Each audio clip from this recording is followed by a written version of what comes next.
Pens game with Mike and Pat on November 6th, 25. Were some good times at that. Accidentally parked 6 blocks away. We walked a decent distance to the entrance on Fifth Avenue. We got into the arena. I forgot to pull out my phone and put it in the tray or the little slide thing for the metal detector, and it took me a moment to bring up my tickets.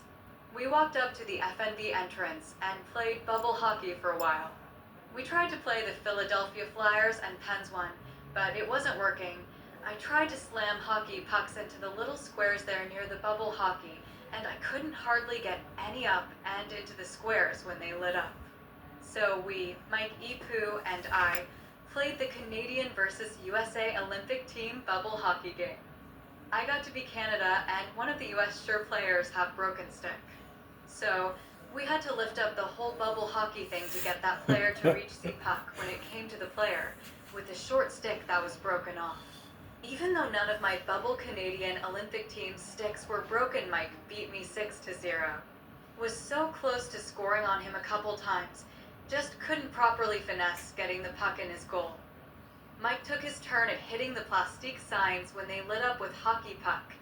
He was hitting him pretty hard. I actually took a video of it, and some of them, quite a few, did fly up in the air as pucks. I don't think he hit a lit target. Then off to our seats. Here we get up to the high section, which was new for me. We sit in section 227. I started eating my chicken tenders and fries at the standing room, only edge above our section, with permission of the security guard, of course. I then realized I made a screw up when I ordered the tickets.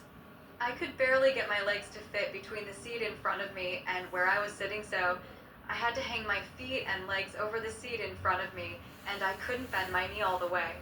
So at first it worked, but then people started filling the seats in front of me. I had nowhere to put my feet or legs, so then I moved down the road a little bit to hang my feet and legs. Then I went to the very end of the aisle until that filled up, and then moved up the next row to throw my feet and legs, whatever, then that filled up, and then I sat side saddle in my seat for the rest of the first period.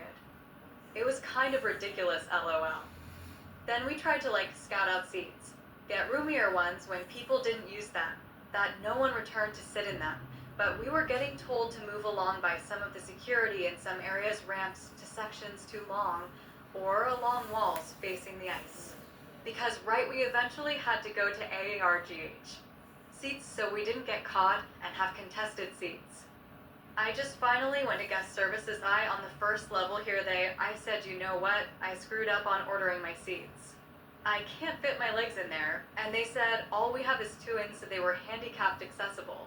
They were so kind and helpful that had movable chairs, so that's where we end up sitting, and Pat stood on our way down. I accidentally leaned on the buttons outside of the elevator and took the elevator to places where it wasn't supposed to go, including an attic-looking area with a naked upper torso, only mannequin that looked to be female. The elevator operator usher guy was like, hey, you're leaning on the buttons on the other side, and I was like, oops, he finally gets to the level of our new seats. After we're there for a while, the Pens were losing the lead, and it was tied 3-3 to score. And then when Mike wanted to go get something to eat, he